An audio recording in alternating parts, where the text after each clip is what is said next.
Oke, assalamualaikum warahmatullahi wabarakatuh. Ya, hari ini kita mau ngebahas materi tentang virus. Ini kalau di SMA masuknya ke materi kelas 10 ya. Oke, kalau ngomongin tentang virus, awal-awal istilah virus itu orang mengartikan itu racun ya. Jadi awal-awal itu ilmuwan, banyak saintis tuh belum mengetahui sebenarnya virus itu seperti apa sih. Karena pertama kali saya ingat banget tuh waktu belajar di SMP itu, kalau nggak salah pertama kali ditemukan pada tembakau ya. Pada kasusnya ini ditemukan pada daun tembakau. Jadi apa sih namanya? Dulu ada penyakit pada daun tembakau namanya penyakit bercak-bercak ya. Jadi penyakit ini penyakit bercak-bercak, penyakit totol-totol atau penyakit mozaik orang nyebutnya pada tembakau. Nah, awalnya banyak ilmuwan dan saintis mengira ini adalah bakteri. Jadi penyakit ini disebabkan oleh bakteri awalnya gitu. Nah, jadi pertama kali kalau nggak salah nama ilmuannya Adolf Meyer ya. Jadi pada tahun 1800-an lah ya, pada tahun 1800-an seorang ilmuwan namanya Adolf Meyer ya. Adolf Meyer ini dia mencoba menggosok-gosokkan. Dia coba menggosok-gosokkan ya kan dengan cara mengambil, pokoknya digosok-gosokin dengan getah dari tanaman tembakau ya, getah dari tanaman tembakau ke tanaman-tanaman lain. Nah, ternyata itu bisa menular gitu. Ternyata getahnya ini bisa menular dan menyebabkan penyakit totol-totol awalnya gitu. Terus dia perkirakan, wah ini kemungkinan karena bakteri gitu. Nah, setelah itu dia lihat menggunakan mikroskop. Dia coba amati dengan menggunakan mikroskop. Nah, ternyata setelah dia menggunakan mikroskop, dia tidak menemukan yang namanya si bakteri. Jadi nggak ketemu nih. Nah, akhirnya dia berpikiran, ini kayaknya nih bakteri juga, cuma kecil banget. Jadi yang ada di pikiran orang-orang saat itu adalah di pikiran ilmuwan. Jadi penyebab totol-totol atau penyakit mozaik pada tembakau ini sebenarnya memang bakteri. Cuma ukuran bakterinya ini kecil banget karena dilihat di mikroskop aja nggak bisa, awalnya seperti itu. Nah, berikutnya setelah beberapa tahun kemudian, beberapa lama kemudian muncul lagi seorang ilmuwan ya namanya Dmitri Ivanovsky ya. Jadi seorang, kalau tadi Adolf Meyer ini dari Jerman ya. Ini ilmuwan dari Jerman. Yang berikutnya si Dmitri Ivanovsky ini berasal dari Rusia ya. Dmitri Ivanovsky ini dari Rusia. Ivanovsky ya. Ivanovsky. Nah, ini berasal dari Rusia. Ilmuwan ini dia juga sama sebenarnya, dia ingin melanjutkan eksperimennya dari Adolf Meyer. Nah, dia akhirnya menggunakan filter. Dia mencoba untuk menyaring menggunakan filter bakteri. Nah, kan ada tuh filter bakteri kalau nggak salah dari porselen ya. Jadi dia coba dengan menyaring make saringan bakteri. Harusnya kan getah atau ekstrak dari daun tembakau tadi kan harusnya bisa tersaring ya bakterinya. Dan hasil saringannya mestinya itu tidak mengandung bakteri. Tapi ternyata setelah dia cek hasil saringannya itu ternyata masih bisa menularkan penyakit gitu. Itu masih menyebabkan penyakit mozaik. Nah, ini kan menjadi pertanyaan nih, kok bisa ya padahal udah dipakein saringan gitu, tapi kok masih menyebabkan penyakit mozaik, masih menyebabkan penyakit. Nah, jadi akhirnya dia masih berpikiran sama, oh ini kayaknya memang bakterinya kecil. Jadi kesimpulannya masih sama, dia mengatakan bahwa ini bakteri ini emang kecil banget nih kayaknya, sampai-sampai bisa melewatin filter bakteri. Atau mungkin dia menghasilkan racun yang membuat ini penyakit bisa menular gitu. Nah, akhirnya ini lama bertahan. Jadi pikiran orang-orang saat itu adalah, yang dipikirkan ilmuwan saat itu adalah bakteri ini sangat kecil. Jadi hipotesisnya sementara itu ya, bakterinya sangat kecil sampai-sampai si bakteri ini bisa melewati saringan. Nah, tapi akhirnya ini digugurkan oleh ilmuwan lain ya, ahli botani dari Belanda ya, Martinus Beijering ya. Jadi dilakukan oleh seorang ilmuwan lain namanya Martinus Beijering. Semoga nggak salah nulisnya ya. Martinus Beijering ini seorang ilmuwan yang berasal dari Belanda. Beliau seorang ahli botani ya. Nah, beliau seorang ahli botani, lalu beliau mencoba untuk ya, jadi Martinus Beijering ini dari hasil riset dia ya, dari hasil eksperimen dia, akhirnya dia bisa mendapatkan banyak kesimpulan ya, bahwa makhluk atau mungkin sesuatu yang tadi dianggap bakteri yang sangat kecil tadi, ternyata setelah dicek memang dia beranggapan ini lebih kecil dari bakteri karena bisa melewatin saringan bakteri. Dia juga ngelakuin itu, dan kesimpulan yang dia lakuin adalah ternyata makhluk yang menyebabkan atau molekul penginfeksi tadi atau patogen penginfeksi tadi ternyata dia bisa bereproduksi. Dia coba untuk ngembangbiakin, ternyata bisa, tapi reproduksinya itu tidak bisa di medium agar. Awalnya dia menggunakan medium agar, di mana medium agar itu kan benda mati ya. Nah, dia coba taruh di medium agar seperti mengembangbiakan bakteri, tapi nggak bisa. Nah, akhirnya dia berkesimpulan kalau makhluk ini bisa bereproduksi di sel hidup, ya, di sel hidup. Jadi kesimpulan dari eksperimen si Beijering ini, dia mengatakan bahwa makhluk ini bisa bereproduksi gitu, dan dia ukurannya lebih kecil dari bakteri, dan dia hanya bisa bereproduksi di sel hidup, dan akhirnya istilah virus itu digunakan gitu.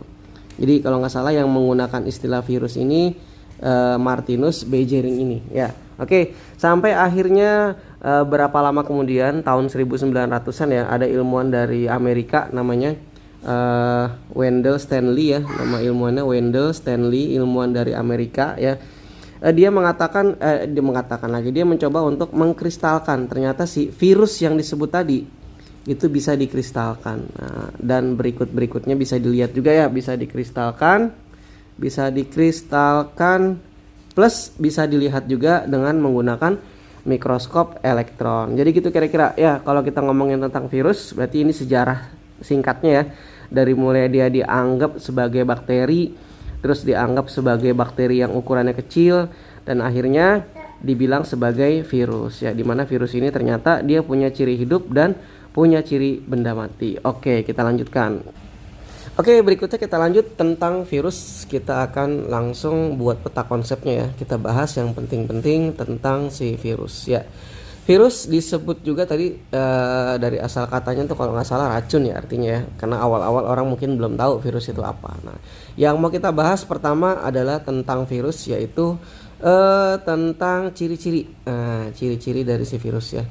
Ciri-ciri dari virus. Yang pertama, virus itu ciri-cirinya dia disebut sebagai metaorganisme ya. Virus disebut sebagai metaorganisme. Meta artinya itu tengah-tengah ya. Tengah-tengah. Jadi dia punya ciri hidup, meta itu artinya tengah-tengah. Dia punya ciri makhluk hidup dan dia punya ciri benda mati ya. Dia punya ciri makhluk hidup, dia punya ciri benda mati. Ya biarpun sampai sekarang masih jadi perdebatan ya, sebenarnya virus itu benda hidup apa benda mati sih sebenarnya kan gitu. Nah, jadi dia disebut sebagai benda hidup ya. Dia disebut sebagai benda hidup karena dia bisa bereproduksi ya. Dia bisa bereproduksi, dia bisa berkembang biak. Tapi dia hanya bisa bereproduksi ya kan di sel hidup.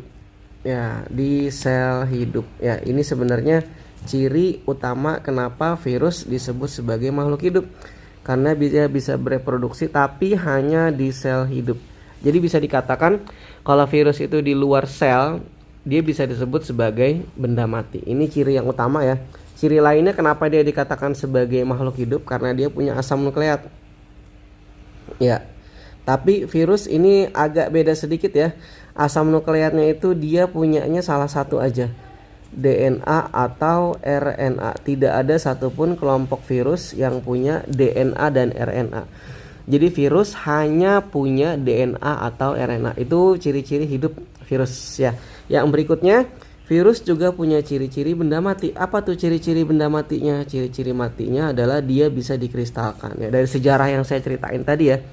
Dia dapat dikristalkan ya. Nah, ini dia ciri-ciri dia benda mati. Dan ciri yang lainnya juga, dia tidak bisa bermetabolisme. Ya, tidak bisa bermetabolisme karena dia tidak punya sumber daya ya.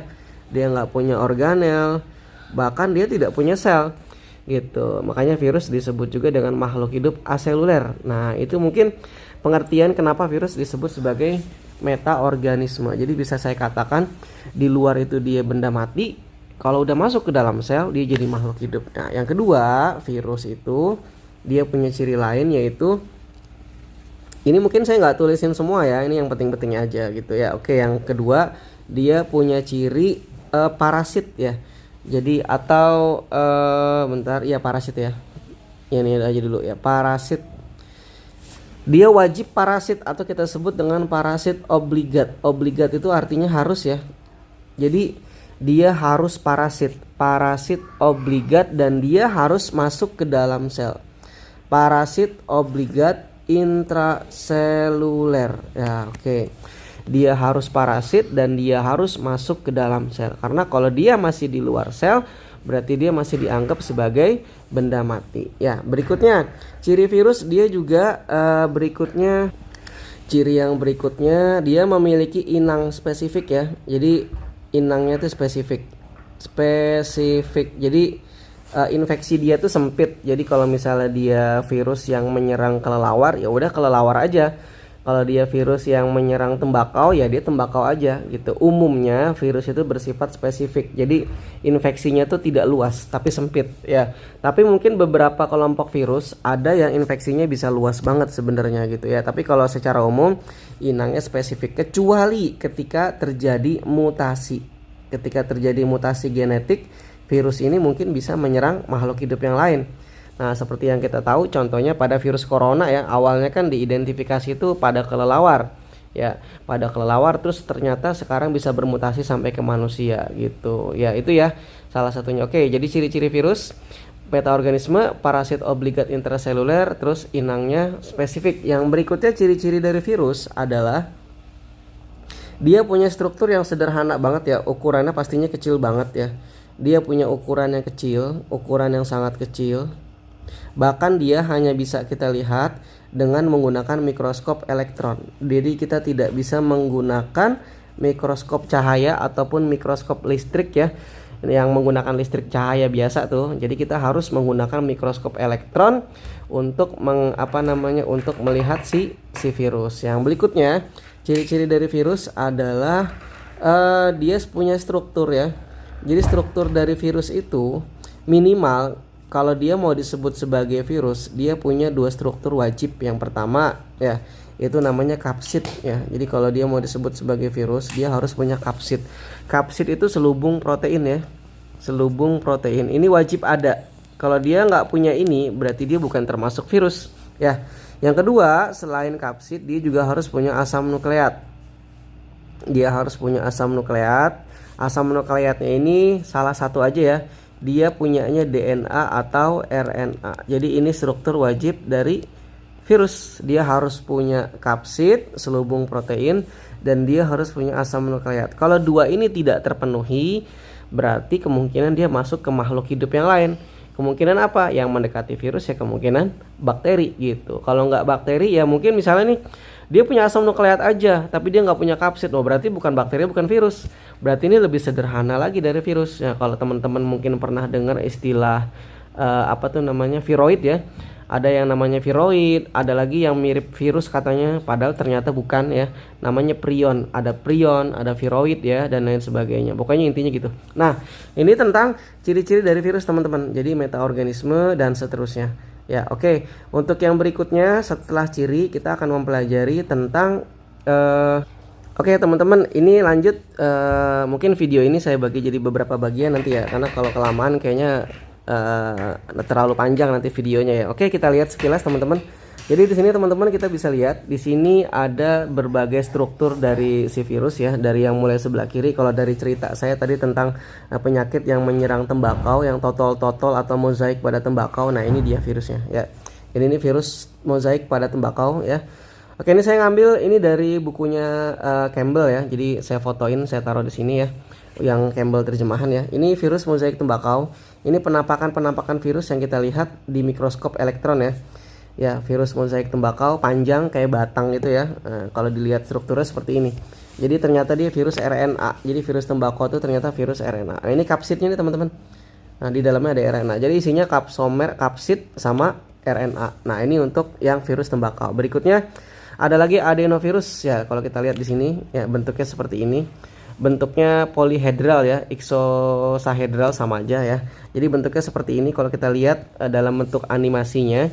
Dalam bentuk 3 dimensinya kita gambarin seperti ini. Sama, ini ada kapsomer atau kapsidnya dan dia juga punya DNA. Nah, ternyata nih virus DNA ya. Oke, yang berikutnya ini virus influenza ya, yang sering menyerang, yang bikin kita flu ya. Virus yang sering banget bermutasi, yang variannya banyak banget. Makanya kita nggak ada ceritanya orang kena flu sekali doang seumur hidup. Orang kena flu pasti bisa berkali-kali karena mutasi pada virus influenza tuh luar biasa ya. Makanya kita diserang influenza terus-menerus ya. Nah, ternyata beda nih teman-teman. Untuk virus influenza ini dia lebih besar ya ukurannya. Dia punya kapsid juga nih di dalam, dan dia punya RNA. Ternyata virus influenza itu virus RNA, dan dia punya struktur tambahan lagi di luar teman-teman. Nah, namanya envelope ya, envelope atau sampul. Jadi dia punya bagian tambahan ya, berupa sampul protein yang ada di luar gitu. Jadi mungkin agak sedikit berbeda nih ya. Oke, yang berikutnya virus yang paling kompleks bentuknya ya. Virus yang paling kompleks ya, contohnya ini Bacteriophage T4 ya. Jadi ada T1, T2, T3, T4 sampai T7 kalau nggak salah ya. Jadi macam-macam variannya. Jadi Bacteriophage ini adalah virus yang menyerang bakteri. Jadi Bacteriophage ini bukan bakteri, tapi virus yang menyerang bakteri. Ini yang bentuknya paling kompleks, dia punya kepala kayak gini ya. Nah, jadi struktur lengkap virusnya ada di sini aja sebenarnya. Oke, kita lihat di atas. Jadi DNA-nya, nah rata-rata Bacteriophage ini, virus yang menyerang bakteri ini rata-rata adalah virus kelompok virus DNA. Nah, dia punya DNA, dia punya kapsid. Nih kapsid sebenarnya. Kapsid ada ekornya, selundang ekor, ada serat ekor. Jadi gambarannya gini. Jadi sebenarnya struktur lengkapnya sudah ada di bagian atas ini. Nah, gitu teman-teman. Itu gambaran tentang virus ya, strukturnya seperti apa ya kan. Ada yang bentuknya ini tadi batang ya, atau helix ya, karena dia melingkar-lingkar gitu ya. Oke, melingkar, memutar ya kan. Ada yang bentuknya polihedral, ada yang bentuknya bola, ada yang bentuknya kompleks ya. Oke, itu untuk virus. Nah, yang berikutnya adalah teman-teman kita lihat gimana sih virus ini bisa berkembang biak. Ini mungkin gambaran sederhana dari virus itu bisa berkembang biak. Kita akan bahas mungkin di pertemuan berikutnya ya. Mungkin video virus ini akan saya bagi menjadi 2 atau 3 bagian. Mungkin untuk yang berikutnya ini saya kasih gambaran tentang siklus hidup virus sekilas ya, gambaran gimana virus itu makhluk masuk ke dalam sel inangnya. Jadi ini yang kita lihat, ada virus DNA di sini teman-teman. Nah, ada virus DNA, dia punya DNA, dia punya kapsid ya. Kita lihat di sini gimana dia menyerang sel inangnya. Ini ada sel inangnya, ini kebetulan sel hewan. Ini membran selnya kan, membran selnya kita lihat di sini. Jadi virus ini pertama dia memasuki sel dan mencopot selubung dan melepaskan DNA dan protein kapsid. Jadi ketika dia masuk, kapsidnya hancur teman-teman. Kapsidnya hancur, terus ini DNA-nya dia. Nah, jadi kebetulan dia punya DNA ganda ya. Jadi virus itu agak beda dikit ya. Kalau mungkin kita kenal DNA itu rantainya double helix, tapi kalau virus itu ada yang punya rantai double helix dan ada yang punya rantai tunggal. Jadi virus itu beda dikit. Punya DNA double helix, punya DNA tunggal, punya RNA double helix, dan punya RNA tunggal. Jadi bedanya di situ. Nah, nanti setelah masuk si virus ini, dia akan DNA-nya ini akan mengambil alih seluruh aktivitas yang ada di dalam sel inang gitu. DNA-nya akan ditranskripsi menjadi messenger RNA, lalu messenger RNA-nya akan membentuk protein-protein untuk membentuk kapsid. Kan tadi kapsidnya udah hilang tuh, udah hancur tuh. Nah, lalu DNA virus ini juga akan membuat akan mengganda gitu, akan mengganda. Kalau di sini penggandaannya ada 3 ya. Nah, berarti dari sini kita udah dapat gambaran. Berarti dia akan mengganda menjadi 3 virus. Nah, setelah selesai akhirnya kapsid akan bergabung dengan si DNA-nya dan virusnya akan keluar. Jadi kira-kira gambarannya gitu teman-teman. Nah, kalau dari gambar ini virusnya tidak menyebabkan kematian. Tapi terkadang virus ini juga menghancurkan sel inangnya. Jadi cara berkembang virus itu beda-beda ya, ada yang menghancurkan sel inangnya, ada juga yang tidak menghancurkan sel inangnya, tapi dia akan terus menyebar. Oke, itu untuk perkenalan tentang ciri-ciri dari virus ya kan. Dan berikutnya, mungkin lanjutin aja teman-teman ya sekalian ya. Ini sekalian aja kita lanjutin. Jadi macam-macam tipe dari virus ya. Jadi kan tadi udah ciri-ciri, ini sekalian aja. Untuk yang video berikutnya kita bahas tentang reproduksi ya, tapi ini saya lanjutin aja tentang tipe-tipe dari virus ya. Ini kita lanjutin dulu, tanggung ya sampai 30 menit nggak apa-apa ya. Oke. Jadi untuk berikutnya teman-teman, untuk tipe-tipe virus ini kan tadi saya bilang ada struktur wajib dan ada struktur tambahan. Nah, jadi ada virus yang punya struktur tambahan. Nah, apa tuh struktur tambahannya? Dia punya sampul ya, atau tadi kita sebutnya dengan envelope ya, envelope atau amplop kalau bahasa kita, envelope atau amplop atau sampul. Nah, Nih ya. Nih kalau di sel hewan ya, biasanya kalau untuk inangnya sel hewan, virus di sel hewan dan virus RNA umumnya itu punya amplop. Tapi kalau sel tumbuhan umumnya jarang. Biasanya kita akan melihat amplop ini pada kelompok virus yang menyerang sel hewan yang tipenya virus RNA, itu biasanya banyak. Tapi kalau untuk yang lain-lainnya biasanya jarang, apalagi virus tumbuhan ya. Kalau virus tumbuhan tuh biasanya memang tidak ada tidak ada amplop biasanya. Oke, untuk pengelompokan dari virus ya kan, jadi seperti yang saya nyatakan tadi, jadi virus ini agak beda nih. Virus itu punya kelompok double strand DNA. Jadi rantai DNA-nya dua, kan DNA memang normalnya double strand ya, rantainya ganda gitu ya. Nah, kan gini ya, DNA. Ya, virus juga punya yang single strand DNA. Nah, jarang-jarang nih. Kalau pada makhluk hidup lain kan DNA itu kan ganda, tapi kalau pada virus dia punya dua macam. Ada yang double strand DNA dan single strand DNA. Jadi DNA-nya rantai tunggal aja. Ada yang kayak gitu. Nah, ada juga tipe virus ya yang dia punya double strand RNA, padahal harusnya kan RNA itu kan tunggal. Nah, dia juga punya yang virus yang single strand RNA. Oke, ini pengelompokannya. Jadi kalau kita bagi berdasarkan asam nukleatnya itu ada 4 macam ya. Ada yang double strand DNA, ada yang single strand DNA, ada yang double strand RNA dan single strand RNA. Jadi ada 4 macam. Nah, itu berdasarkan pengelompokan asam nukleatnya. Kalau berdasarkan inangnya berarti ada virus yang menyerang hewan, ada virus yang menyerang tumbuhan, ada juga virus yang menyerang manusia gitu. Biasanya dibedainnya begitu. Ada yang menyerang hewan, biarpun manusia termasuk hewan ya. Oke, kita langsung pengelompokannya teman-teman. Nah, apa-apa aja pengelompokan virusnya untuk yang untuk akhir dari video ini. Ya, ini dia gambarnya. Jadi ini gambarnya teman-teman, bisa dilihat di sini. Jadi kalau kita lihat di sini kelas-kelas virus hewan, di sini dari bukunya si Campbell ya, teman-teman bisa lihat nanti. Kalau mungkin ada dana beli aja bukunya. Kalau enggak teman-teman cari aja yang dalam bentuk bahasa Inggris ya. Oke, jadi kalau di sini kita bagi seperti yang saya bilang tadi ya, ada virus yang double strand DNA ini. Ini kelas yang pertama, double strand DNA. Yang kedua single strand DNA nih ya. Oke. Double strand DNA dan single strand DNA. Yang double strand DNA ini contoh-contohnya ada adenovirus, ada papovavirus, herpes virus, pox virus ya. Jadi di sini ada pengelompokannya. Jadi ada yang beramplop nih, herpes virus ya, penyebab penyakit herpes ya.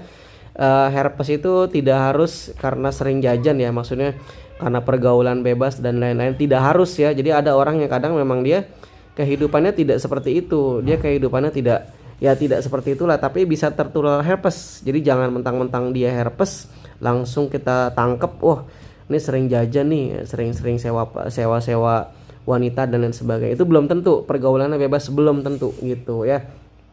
Jadi teman-teman ya, jadi double strand DNA, ada herpes virus, ada pox virus ya. Pox virus ini penyebab cacar air ya.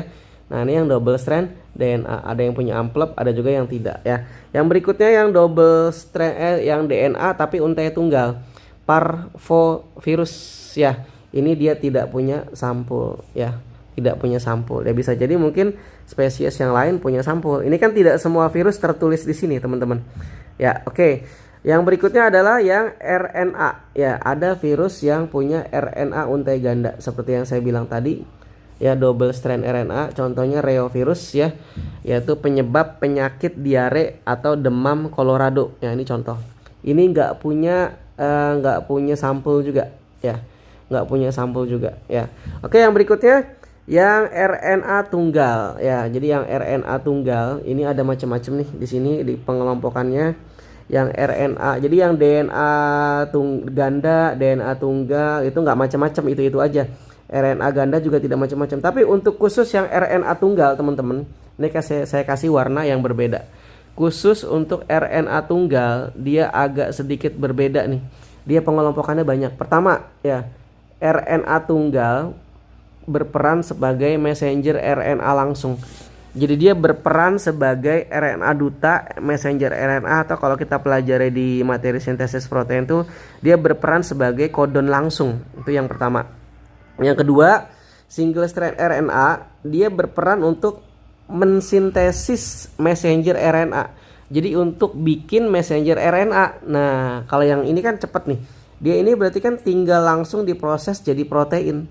Jadi proses yang ini lebih cepat. Kalau yang satu lagi single strand RNA, tapi dia akan berfungsi untuk mencetak messenger RNA dulu, baru messenger RNA-nya nanti dibentuk jadi protein. Ya, ada juga yang RNA-nya malah berfungsi untuk mencetak DNA. Nah, ini malah aneh.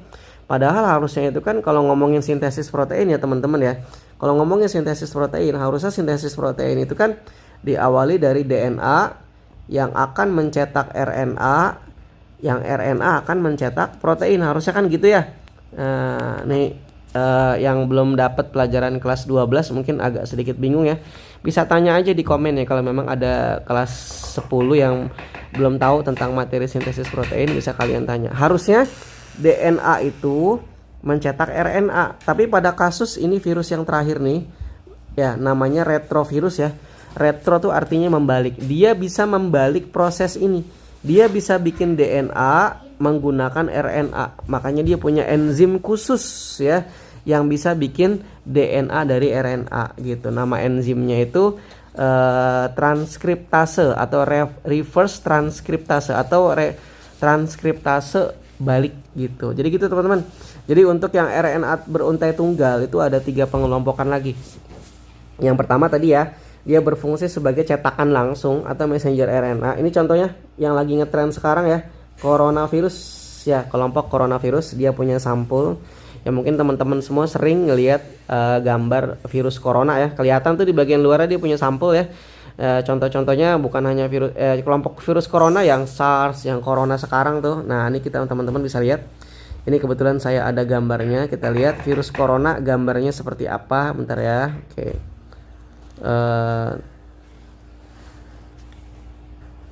Oke, ini dia teman-teman. Ini gambar sekilas ya tentang virus corona ya. Jadi teman-teman bisa lihat dia punya kapsid di sini. Terus dia punya RNA. Tadi seperti yang kita bahas, dia RNA untai tunggal ya, RNA untai tunggal. Terus berikutnya dia punya amplop juga. Nah, ini ada amplop. Jadi strukturnya seperti ini. Ini gambar virus corona ya, gambarnya kira-kira gini. Nanti kalau dia masuk ke dalam ya udah. Tuh, ya bisa kita lihat lebih lanjut. Nanti mungkin di pertemuan berikutnya ya. Kita sekarang bahas tipe-tipenya dulu. Oke. Jadi tadi untuk yang single strand RNA itu ada beberapa tipe ya, teman-teman.